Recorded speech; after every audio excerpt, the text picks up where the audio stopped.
मैं हूँ सर अदील महर और आज का जो हमारा टॉपिक है वो स्पेशली सीएसएस और पीसीएस को टैली करते हुए बनाया गया है, जिसमें आप डिफरेंट एग्जामिनेशन के साथ साथ इस टॉपिक का कंपैरिजन करेंगे। टॉपिक है रशिया यूक्रेन कॉन्फ्लिक्ट, यानी कि ऑन गोइंग वॉर के अंदर रशिया और यूक्रेन कॉन्फ्लिक्ट का क्या प्रोज एंड कॉन्स है, उसको हम डिस्कस करेंगे। और सीएसएस के हवाले से किस टाइप के क्वेश्चंस पूछे जाते हैं उस कॉन्फ्लिक्ट को भी समझने की कोशिश करेंगे।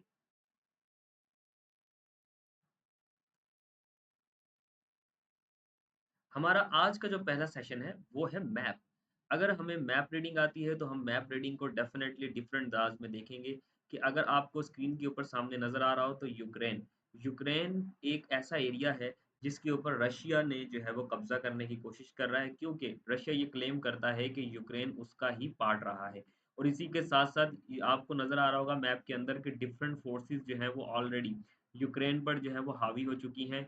और इन फोर्सेस ने 2014 के अंदर, जहां पर मेरा एरो आपको इंडिकेट कर रहा है, ये क्रीमिया का एरिया है जिसे 2014 के अंदर रशिया इनेक्स कर चुका है। और रशिया का ये मानना था कि इससे पहले यानी कि 1991 कोल्ड एरा से पहले जो है ये सारे का सारा एरिया जो था वो रशिया का ही था। और यहाँ पर एक और इम्पोर्टेंस बात भी है कि ये जो इलाका है खार्किव, लॉन्सेक और डोंटेक्स, इन तीनों एरियाज के अंदर जो है वो डोमिनेंसी यानी कि जियोग्राफिकली यहाँ रशियन बोली जाती है। इसलिए भी यहाँ के लोग जो हैं वो रशिया को सपोर्ट करते हैं, बजाय इसके कि वो यूक्रेन को सपोर्ट करें। जैसा कि हमारे थरपारकर यानी कि सिंध के अंदर एरिया के अंदर भी इस चीज़ों को देखा जाता है कि वहाँ के लोग जो हैं वो मोस्टली इंडिया को जो इस टाइप के अंदर सपोर्ट करते हैं। लिहाजा यहाँ पर देखा जाए कि मरिचपुर और इन सारी चीज़ों के अंदर जो है वो रशिया अपना एक असर असूक जमा चुका है। इसी के साथ साथ इसका नीचे का जो एरिया है ये बहुत इंपॉर्टेंट एरिया है, क्योंकि ये ब्लैक सी का एरिया है। इसके तहत पूरे यूरोप में यहाँ से ट्रेड की जाती है। तो रशिया का ये मानना है कि जब वो क्रीमिया के ऊपर यहाँ से एनेक्सेशन करके उसने इसको कब्जे में ले लिया है, तो अब उसका मानना है कि वो इस पूरे सी के ऊपर हकदार है। लिहाजा वो ये चाहता है कि ये सब चीजें इस एरिया को भी वो कवर करके यहाँ पर भी अपना असर असूक जमाए। भाई डियर, ये सारी पावर्स की गेम है, यानी कि यूक्रेन इस तरफ और रशिया इस तरफ। लेकिन रशिया ऐसा क्यों कर रहा है? रशिया ऐसा इसलिए कर रहा है क्योंकि यहाँ यूक्रेन को सपोर्ट करने के लिए पूरे का पूरा यूरोप इसके बैक पे खड़ा है। और उसकी बैक पर है अमेरिका, यानी कि ये कैपिटलिस्ट वर्ल्ड। और इस तरफ अगर आप देखेंगे कम्युनिस्ट वर्ल्ड। कम्युनिस्ट वर्ल्ड से मुराद ये होती है कि वो लोग जो कि गवर्नमेंट को फेवरेबल चीज़ों को सपोर्ट करते हैं उन्हें कम्युनिस्ट वर्ल्ड कहा जाता है। और जो दूसरे होते हैं उन्हें कैपिटलिस्ट वर्ल्ड कहा जाता है। इसी के साथ हम यहाँ पर अगर देखते हैं तो ये कैपिटलिस्ट वर्ल्ड है जिसको सपोर्ट करता है, यानी कि अमेरिका। और अमेरिका की सपोर्ट करने की वजूहत क्या है? क्योंकि अमेरिका अपनी इजारादारी कायम करना चाहता है और वो सपोर्ट करता है नेटो के जरिए।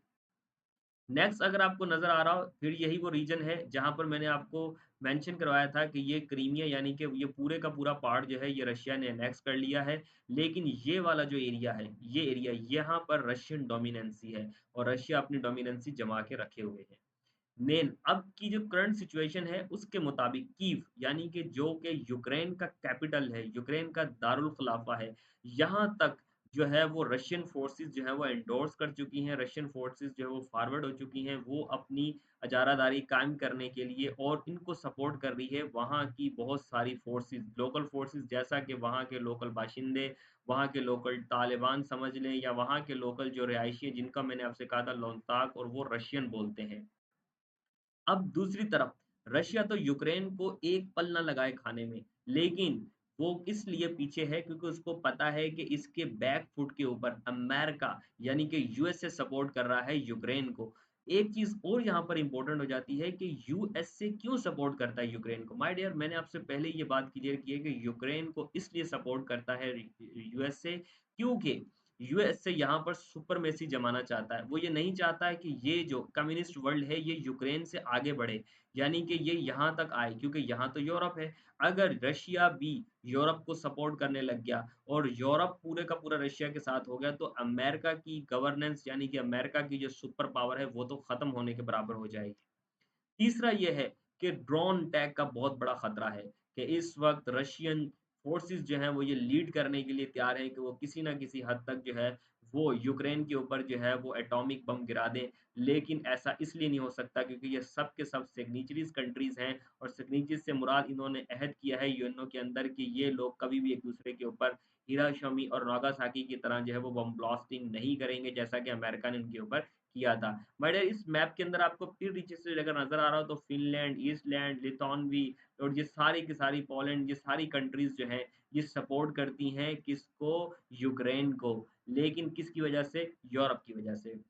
अब यूक्रेन की ऑन गोइंग जो वॉर है वो उसको तकरीबन 610 डेज़ गुज़र चुके हैं और इसके बावजूद भी जो है ये वॉर अभी तक ख़त्म नहीं हुई और अभी तक जो है वो फ़ोर्सेस वहाँ पर रशिया ने अपनी तैनात की हुई है। इन पूरे बॉर्डर्स के ऊपर रशिया का कब्ज़ा है और रशिया चाहता है कि वो यूक्रेन को अपने अंडर में करे ताकि वो चाइना और कम्युनिस्ट वर्ल्ड का बढ़ता हुआ इन्फ्लुएंस अपने अंदर काबू करे।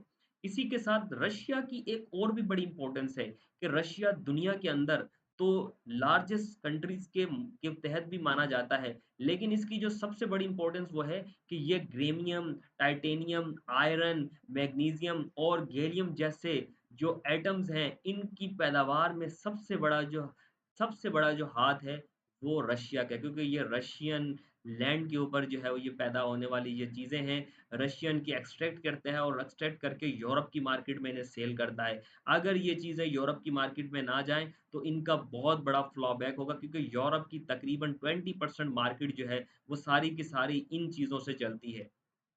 माय डियर रशिया की एक और बड़ी इंपॉर्टेंट भी आपके सामने रख दूँ कि रशिया जो है वो दुनिया के अंदर तकरीबन 40% पूरी दुनिया की व्हीट प्रोडक्शन भी करता है।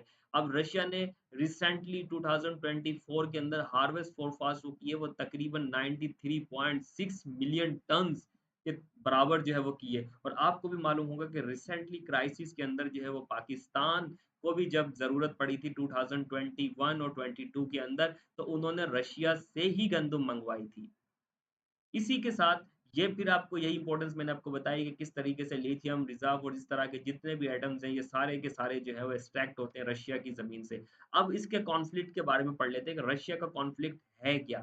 The conflict between Russia and Ukraine has been ongoing since Russia's annexation of Crimea in 2014। पहली बात तो हमें ये समझ में आई कि रशिया ने 2014 में जब क्रीमिया के ऊपर कब्ज़ा किया, तो वहाँ से जो है वो रशियन कॉन्फ्लिक्ट का आगाज़ हुआ। The annexation was met with widespread condemnation from the international community and tension between the two countries have only escalated since then. और उसके बाद से जो है वो ongoing war 2014 के बाद से शुरू हो चुकी। अब रशिया चाहता है कि वो इसके बाकी के जो एरियाज हैं उसके ऊपर भी कब्जा करे और अपनी इजारादारी कायम करे जिसने इंटरनेशनल बाउंड्रीज की जो है वो खिलाफ वर्जी की है। The conflict has centered around issues of sovereignty, territorial integrity and the right of ethnic Russian in Ukraine। जैसा कि मैंने आपको मैप रीडिंग से ये बातें क्लियर की हैं कि रशिया ये क्लेम करता है कि वहाँ के टेरिटोरियल इंटीग्रिटी पर उसका हक है क्योंकि यूक्रेन का ईस्टर्न पार्ट जो है यानी कि इस तरफ का यूक्रेन का जो पार्ट है वो तकरीबन रशियन जुबान बोलता है। उसका पहनना, खाना, पीना, ओढ़ना सब रशियन जुबान की तरह है। तो इसलिए रशिया ये चाहता है कि वहाँ पर जो है वो मेरी इजारादारी हो और मेरी चीज़ें वहाँ पर काम करें। लेकिन और भी इसके अंदर दूसरी इश्यूज है जैसा कि टेरिटोरियल इंटीग्रिटी के टेरिटोरियल बेसिस पर भी जो है वो रशिया आगे बढ़ना चाहता है। रशिया चाहता है कि उसकी लैंड जो है वो आगे स्कैप्ड हो और वो यूरोप को जो है वो डायरेक्टली चीजें बेचे। Russia has supported separatist movement in eastern Ukraine. ये भी मैंने आपको बताया कि वहां पर बहुत सारी सेपरेटिस्ट मूवमेंट्स हैं जैसे यहाँ पर तहरीक लब्बैक और लब्बैक टाइप की बहुत सारी पाकिस्तान के अंदर सपोर्टिस्ट है। इसी तरह से वहां पर भी इस तरह की मूवमेंट्स हैं उनको सपोर्ट करता है। leading to protracted the conflict that he resulted in thousands of death and displacement of millions of people। और इस वजह से वहां पर तकरीबन लाखों लोगों की अमवात हो चुकी है। बहुत सारे लोग जो है वो डिस्प्लेस हो चुके हैं जिन्हें आईडीपीज कहा जाता है और उसकी वजह से वहां एक टेंशन का माहौल है और रशिया जो है वो इस वक्त एक अपनी बेहिस बना हुआ है। वो चाहता है कि किसी ना किसी तरीके से ये जंग जो है वो जीत जाए। लेकिन माय डियर अभी इसके ऊपर कुछ चीजें और भी बाकी हैं। जैसा कि मैंने आपको बताया कि रशिया ऐसा करना क्यों चाहता है। रशिया ऐसा इसीलिए करना चाहता है क्योंकि रशिया का मानना है कि यूक्रेन जो है ये सपोर्ट करता है यूरोप को और यूरोप को सपोर्ट करता है अमेरिका। और अमेरिका इस वजह से रशिया का दुश्मन है क्योंकि रशिया एक कम्युनिस्ट कंट्री है जबकि यूरोप और ये पूरे का पूरा जो अमेरिका है ये कैपिटलिस्ट वर्ल्ड है। कैपिटलिस्ट वर्ल्ड का मतलब है ये प्रॉफिट मेकिंग की बात करते हैं। ये कहते हैं कि जहां पर ओपन मार्केट हो, प्रॉफिट मेकिंग की जाए, लोगों के लिए फलाह बहबूद के लिए काम ना किया जाए। लेकिन रशिया कहता है कि नहीं, पूरी की पूरी सुपरमेसी जो है वो गवर्नमेंट की होगी और अंडर द लॉज काम किया जाएगा। My dear, the situation is further complicated by Russia's support for the separatist region और जो वहाँ के सेपरेटिस्ट रीजन है जैसे कि लोंथाक, डेंस और इन सब के अंदर जो है वो रशिया की फोर्सेस अंदर तक जा चुकी हैं और रशिया की फोर्सेस वहाँ जाके उनको सपोर्ट करती हैं, उनको फाइनेंशियली सपोर्ट करती हैं, रीजनली सपोर्ट करती हैं, उनको फूड के ज़रिए सपोर्ट करती हैं, ताकि वो लोग रशिया को सपोर्ट करें यूक्रेन को अंडर करने के लिए। On 24th February the Russian military entered the territory of Ukraine. 24 फरवरी को जो है वो रशिया की जो आर्मी है वो यूक्रेन की टेरिटरी के अंदर चली गई एंड स्पेशल मिलिट्री ऑपरेशन किया aimed at the Ukrainian remove the corrupt government and disguise the country. और वहां पर उन्होंने वहां की जो करप्ट गवर्नमेंट थी उसको रिमूव करना चाहते थे और वहां की कंट्री के ऊपर कब्जा करना चाहते थे। The Russian government presented their case as acting in the interest of Ukraine people, especially the living in the Donbas region, a part of country and brought the separatist movement and called। कहने का मकसद ये है कि इन्होंने case file किया और वो यूक्रेनियन पीपल के अंडर कहा कि आप किसके साथ रहना चाहते हैं और वो कौन सा एरिया, वो है सेपरेटिस्ट एरिया। जैसे कि हमारे दरमियान में यहाँ पर कश्मीर और इंडिया और पाकिस्तान के लिए एक बहुत बड़ा कॉन्फ्लिक्ट का इशू है, तो इसी तरह से वहाँ का जो सेपरेटिस्ट एरिया है जिसमें डॉनबास का रीजन है, यहाँ तक जो है वो रशियन फोर्सेस का एक इम्पैक्ट है, रशियन गवर्नमेंट का एक इम्पैक्ट है, क्योंकि ये लिथुआनिकली रीजनली जो है वो रशियन बोलते हैं, रशियन की तरह रहते हैं, तो ये रशिया के साथ आना चाहते हैं। And since 2014 the act has created a humanitarian crisis with an UN Secretary General Mr. Antonio Guterres urging in the name of humanity to not start what may be the most devastating war since the start of century 2022। जबकि secretary general mister Antonio gutters का ये कहना है कि ये इंसानों के लिए एक बहुत बड़ा खतरा है कि 2 सुपर पावर आपस में लड़ने जा रही हैं, यानी कि यूक्रेन तो सिर्फ़ एक मुहाज़ है, इसके पीछे तो पूरा का पूरा अमेरिका है। आपको अभी कुछ और भी इम्पोर्टेंस के बारे में बतानी है कि जियोपॉलिटिकल इम्पोर्टेंस तो आपने देख ली, रीजनली ये मसला है क्या? My dear, main reason of the Russian Ukraine ongoing war की वजूहात क्या हैं? Historically and cultural ties. Russia and Ukraine have a long history and shared cultural and historical ties, but also a history of conflict and competition of influence in the region. This has fueled tension between two countries। उसके कहने का मकसद ये है कि territorial यानी cultural historical ties हैं शुरू से ही 1991 के बाद, यानी कि जब वर्ल्ड वॉर के बाद कोलैप्स होने की सारी चीजें और कोल्ड वॉर के बाद जो है वो एरा स्टार्ट होता है, तभी से जो है वो रशिया ये क्लेम करता है कि ये पूरे का पूरा यूक्रेन का पार्ट जो है वो उसका था। लेकिन माय डियर, ऐसा हकीकत है कि ये सारे का सारा रीजन यूक्रेन का रशिया का था और यहाँ पर रशियन फोर्सेस रशियन इजारादारी कायम होती थी। लेकिन 1991 कोल्ड वॉर के बाद ये सारी कंट्रीज आहिस्ता-आहिस्ता इंडिपेंडेंट होती गईं और फिर इन्होंने अपनी-अपनी गवर्नमेंट बनाई और उनको यूएनओ के अंडर आ गई, तो अब वो अमेरिकन सपोर्ट के तहत कही जाती हैं।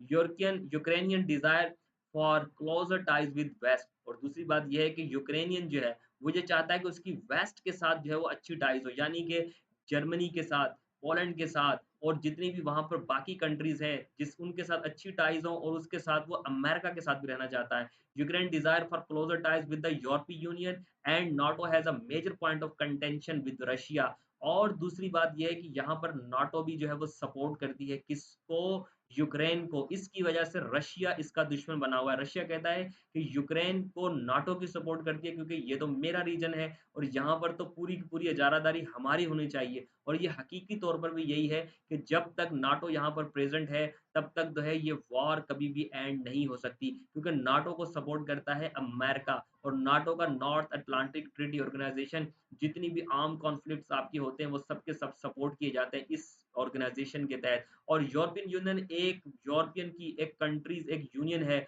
जो कि 28 ममालिक का गठजोड़ है और ये सारे ममालिक आपस में मिलकर काम करते हैं। इसीलिए ये भी सपोर्ट करते हैं यूक्रेन को, क्योंकि यूक्रेन भी दुनिया के अंदर बहुत ज़्यादा व्हीट प्रोड्यूस करता है और इसी के साथ-साथ गैस भी यहाँ से प्रोड्यूस करता है इन पूरी की पूरी कंट्रीज़ को। अगर ये वॉर और बढ़ती है, तो ये एस्केलेशन के चांसेस और बढ़ जाएँगे, जिसकी वजह से जो है यानी कि वेस्ट यानी कि पूरे के पूरे यूरोप को जो है वो गैस मिलना बंद हो जाएगी, व्हीट प्रोड्यूस होना बंद हो जाएगी। इसके बाद है एनेक्सेशन ऑफ क्रीमिया, यानी कि Russia annexation of Crimea in 2014 was a major catalyst for the conflict leading to the international condemnations and sanctions against Russia. Ukraine considered Crimea to be the part of its territory and annexation was seen as a violation of its sovereignty। अब ये कहता है कि 2014 में जब Russia ने अपनी forces Crimea यानी कि यूक्रेन के एरिया के अंदर उतार दी, तो उसके बाद से उसने वहाँ को अंडर और ऑक्युपाई कर लिया और वहाँ पर अपनी इजारादारा कायम की और ये तब से जो है ये रशिया का पार्ट बन चुका है। लेकिन इसके ऊपर जो है वो सैंक्शंस लगा दी गई हैं, किसकी तरफ से? यूएनओ की तरफ से। और दूसरी बात, यूक्रेन ये कंसीडर करता है, यूक्रेन ये कहता है कि क्रीमिया तो उसका ही पार्ट था, लिहाज़ा उसको मिलना चाहिए और यही सबसे बड़ी जो है वो टेंशन इन दोनों कंट्रीज़ के दरमियान। Support for separatist movement in eastern Ukraine और दूसरी बात कि रशिया जो है वो सपोर्ट करता है कौन-कौन से इलाकों में? वो इलाके हैं Donetsk and Luhansk has further और उसके साथ-साथ डोनबास के इलाका भी। इन सब के अंदर जो है वो डिफरेंट सेपरेटिस्ट मूवमेंट्स हैं, यानी कि वो लोग आज़ादी हासिल करना चाहते हैं। वो चाहते हैं कि वो रशिया के साथ जाएँ, इसलिए वो रशिया को सपोर्ट करके वहाँ का एरिया भी रशिया के अंडर देना चाहते हैं। Ethnic and linguistic divide Ukraine has a significant Russian speaking population, particularly in the eastern region of country. My dear, याद रखिएगा, किसी भी मुल्क के अंदर अगर डिवीजन होती है, तो उसकी सबसे पहली पॉपुलैरिटी होती है वहाँ की ज़ुबान। अगर वो लोग वहाँ की ज़ुबान बोलते हैं, तो वो बहुत आसानी से जो है उस कंट्री के साथ जाना चाहते हैं। यही चीज़ें आपको यहाँ कश्मीर के अंदर नज़र आएँगी। तो यही है कि यूक्रेन ये क्लेम करता है कि रशियन स्पीकिंग पॉपुलेशन है वहाँ पर, इस वजह से जो है वो रशिया का इन्फ्लुएंस बढ़ता जा रहा है। This has fueled the tension between pro-Russian separatists and the Ukraine government as well as between different ethnic group. My dear, मसला ये नहीं है, मसला ये है कि ये सारी चीज़ें क्यों हुई? ये सारी चीज़ें इसलिए हुई कि मैंने आपको पहले कहा कि लिंग्विस्टिक, एथनिकली और दूसरे तमाम रीजन्स के दरमियान जिस तरह हम पढ़ते रहे कि ये वॉर क्रिएट होती रही है और इस वॉर ने इन दोनों के बीच टेंशन शुरू कर दी है। यानी कि यूक्रेन का एरिया तो ये रहा रशिया का एरिया। अब रशिया की फोर्सेस देखिए अब चारों तरफ से रशिया की फोर्सेस ने जो है वो यूक्रेन को घेरा हुआ है और वो चाहता है कि ये वाला जो इलाका है यानी कि खार्किव, लॉन्सेक, डोनेट्स्क और यहीं पर डोनबास है, इस इलाके तक जो है वो रशिया पहुँच चुका है। अब रशिया और ये क्यों? क्योंकि ये सारे का सारा जो बॉर्डर है ये रशिया के साथ लगता है, तो लिहाज़ा यहाँ की कंट्रीज़ जो हैं वो रशियन स्पीकिंग है। अब माय डियर सवाल ये पैदा होता है कि रशिया ऐसा क्यों करना चाहता है? रशिया ऐसा इसलिए करना चाहता है कि रशिया इस पूरे रीजन के ऊपर अपनी इजारादारी, अपना सुपर पावर बनाना चाहता है। रशिया चाहता है कि वो चाइना के साथ मिलकर यहाँ यानी कि यहाँ अमेरिका को कम्पीट करे और उसने क्रीमिया के ऊपर कब्ज़ा करके सबसे पहले जो काम किया वो ब्लैक सी को अपने कब्ज़े में कर लिया। अब ब्लैक सी के तहत जितनी भी ट्रेड होगी माय डियर दूसरी बड़ी बात, दुनिया के अंदर तकरीबन आपको पता है कि 40% व्हीट जो है वो रशिया से जाती है। इसके अलावा और बहुत सारी कैटल्स यानी कि चिकन वगैरह का जितना भी मटेरियल है वो सारा यहाँ से प्रोड्यूस होता है। इसी के साथ-साथ दुनिया को तकरीबन 40% के करीब जो एलएनजी गैस प्रोड्यूस की जाती है, दी जाती है, सप्लाई की जाती है, वो भी रशिया ही करता है। अगर ये टेंशन मज़ीद बढ़ती है, तो यूरोप के लिए भी ये मसला क्रिएट हो जाएगा कि रशिया के लिए क्या प्रॉब्लम्स क्रिएट हो सकते हैं और यूक्रेन के लिए क्या प्रॉब्लम क्रिएट हो सकते हैं। तो आपको ये बात ज़हन में रखनी है कि यूक्रेन को यूरोप सपोर्ट करता है क्योंकि यूरोप की बहुत बड़ी सप्लाई चेन यानी कि फूड चेन जो है वो यूक्रेन से यहाँ यूरोप में जाती है, जिसके अंदर घी, आपके ऑयल, आपकी पल्सेस, इसी के साथ-साथ व्हीट, फ्लोर्स ये सारे का सारा यूक्रेन से सप्लाई होता है और इसी के साथ-साथ एलएनजी भी यहाँ से यूक्रेन सप्लाई करता है। लेकिन जैसा कि रशिया दुनिया का लार्जेस्ट सप्लाइमेंट है, अगर ये यहाँ से ब्लॉक कर देता है, तो फिर यूक्रेन आगे नहीं बढ़ पाएगा। माय डियर इन दोनों की वजूहात एक ही है, वो वजूहात है पावर्स की। यानी कि रशिया जो है वो सुपरमेसी गेन करना चाहता है, लेकिन यहाँ पर जो है वो अमेरिका सुपरमेसी गेन करना चाहता है। अमेरिका चाहता है कि उसके पावर्स बढ़ें और वो यूक्रेन के ज़रिए जो है वो रशिया को काउंट करके आगे बढ़े। क्यों? क्योंकि अब आपको पता है कि बाइपोलर होने जा रही है वर्ल्ड। जैसे कि पहले मैंने कहा कि यहाँ इस पूरे रीजन के अंदर ईस्ट साइड पर आपको नज़र आएगा चाइना, रशिया, नीचे पाकिस्तान और इंडिया, लेकिन इस तरफ आप देखेंगे कि पूरा का पूरा अमेरिकन बेल्ट आपको नज़र आएगा। ये लोग अमेरिकन बेल्ट जो है वो यूरोप को सपोर्ट करते हैं, लेकिन यहाँ पे रशिया जो है वो पाकिस्तान, चाइना और इंडिया के साथ मिलकर जो है वो बहुत सारे एग्रीमेंट्स भी कर चुका है। अब रशिया को जो खतरा है यहाँ से वो सिर्फ़ और सिर्फ़ नाटो से है, कि नाटो अगर आगे बढ़ती है, तो वो फिर रशिया के ऊपर सैंक्शंस लगाएगी, रशिया के ऊपर वेपन यूज़ करने के लिए सैंक्शंस लगाएगी, जिसके तहत रशिया की सप्लाई भी रुकी जा सकती है। लेकिन ऐसा क्या होगा, वो हम नेक्स्ट एपिसोड में देखेंगे। Thank you so much.